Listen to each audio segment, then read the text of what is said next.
Sahabat, jumpa lagi dengan catatan hukum. Surat keputusan bersama SKB 3 Menteri soal larangan seragam dan atribut sekolah dengan kekhasan keagamaan masih mendapatkan suara kontra dan penolakan. Penolakan antara lain datang dari salah seorang pengurus MUI, Kiai Khalil Nafis. Menurutnya, SKB 3 Menteri itu wajib ditinjau ulang atau dicabut karena tak mencerminkan lagi adanya proses pendidikan. Kalau pendidikan tak boleh melarang dan tak boleh mewajibkan soal pakaian atribut keagamaan, ini tak lagi mencerminkan pendidikan menurutnya. Usia sekolah perlu dipaksa melakukan yang baik dari perintah agama karena untuk pembiasaan pelajar.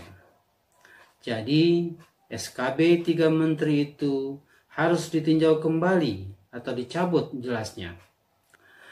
Penolakan juga datang dari Ketua DPP Partai Keadilan Sejahtera (PKS) Bukhari Yusuf, serta dari Ketua MUI Sumatera Barat Gus Rizal Gazahar. Ketua MUI Sumbar Gus Rizal Gazahar menyampaikan pernyataan tegas bahwa SKB tersebut mengarah ke sekularisasi pendidikan. Mereka minta cabut seluruh aturan yang mewajibkan. Ini sekularisasi pendidikan. Mereka ingin memasukkan fitnah ke tengah anak-anak gadis muslim agar jangan menjadikan pakaian khas keagamaan, khususnya jilbab, sebagai suatu kewajiban. Sebut Gus Rizal, sebagaimana dikutip oleh sumberfokus.com pada 4 Februari 2021 lalu. Selain itu, Gus Rizal juga menyorot bahwa SKB 3 Menteri ini bertentangan dengan setidaknya dengan 5 pasal Undang-Undang Dasar 1945, yaitu pasal 18B, 28E, 29, 31, dan pasal 32, serta mengabaikan tujuan pendidikan dalam Undang-Undang Nomor 20 Tahun 2003 yang berbunyi menjadi manusia yang beriman dan bertakwa kepada Tuhan Yang Maha Esa, berakhlak mulia, sehat, berilmu, cakap, kreatif, mandiri, dan menjadi warga negara yang demokratis serta bertanggung jawab. Demikian argumentasi Ketua MUI Sumbar Gus Rizal Gazahar. Nah, sahabat, apa sebenarnya yang diatur dalam SKB 3 Menteri tersebut? Surat keputusan bersama Menteri Pendidikan dan Kebudayaan, Menteri Dalam Negeri, dan Menteri Agama tersebut selengkapnya berjudul Penggunaan Pakaian Seragam dan Atribut bagi Peserta Didik, Pendidik, dan Tenaga Kependidikan di lingkungan sekolah yang diselenggarakan pemerintah daerah pada jenjang pendidikan dasar dan menengah. Nah, jadi jelas bahwa SKB ini tidak hanya ditujukan kepada peserta didik, tetapi juga kepada pendidik dan tenaga kependidikan di lingkungan sekolah. Nah, substansi SKB pada prinsipnya mengatur beberapa poin. Poin pertama mengatakan bahwa peserta didik, pendidik, dan tenaga kependidikan di lingkungan sekolah yang diselenggarakan oleh pemerintah daerah pada jenjang pendidikan dasar dan menengah berhak memilih untuk menggunakan pakaian seragam dan atribut A. Tanpa kekhasan agama tertentu, atau B. Dengan kekhasan agama tertentu sesuai dengan ketentuan peraturan perundang-undangan.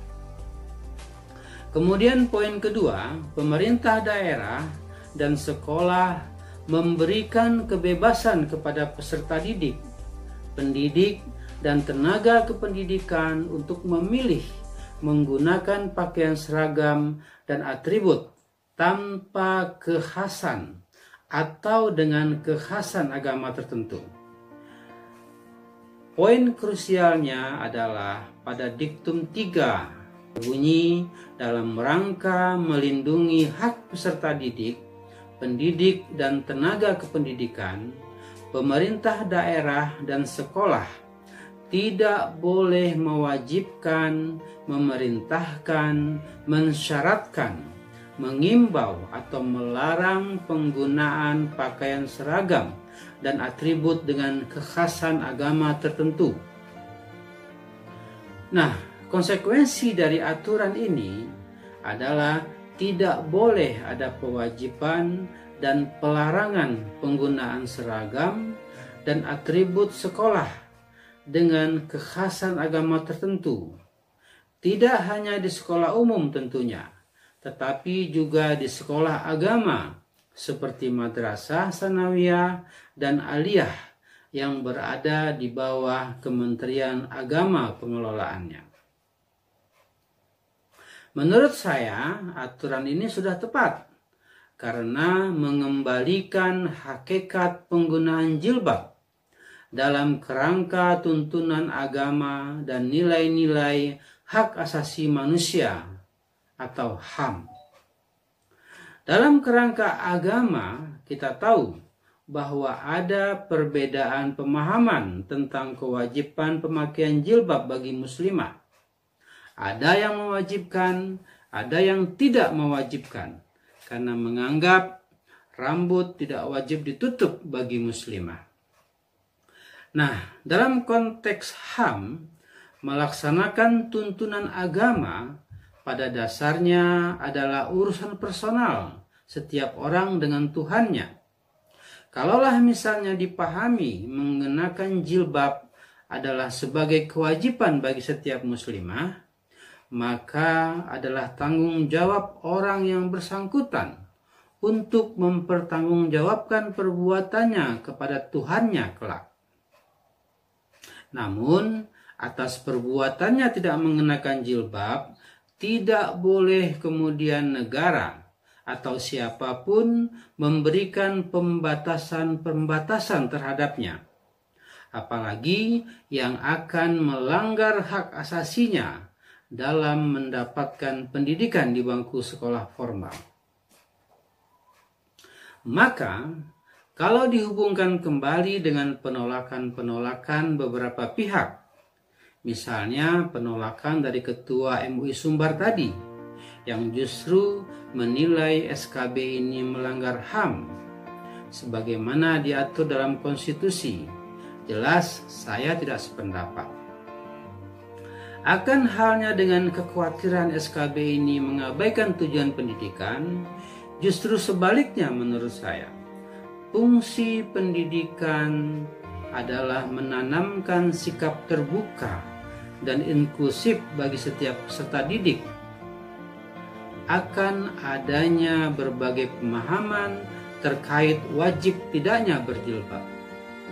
Sehingga pada akhirnya nanti setiap siswa atau siswi dapat memutuskan dengan kesadarannya sendiri untuk memutuskan menggunakan jilbab atau tidak. Tidak hanya di sekolah tentunya, tapi tentunya juga dalam kehidupan sehari-hari. Nah, sahabat, demikian catatan hukum kali ini. Semoga bermanfaat.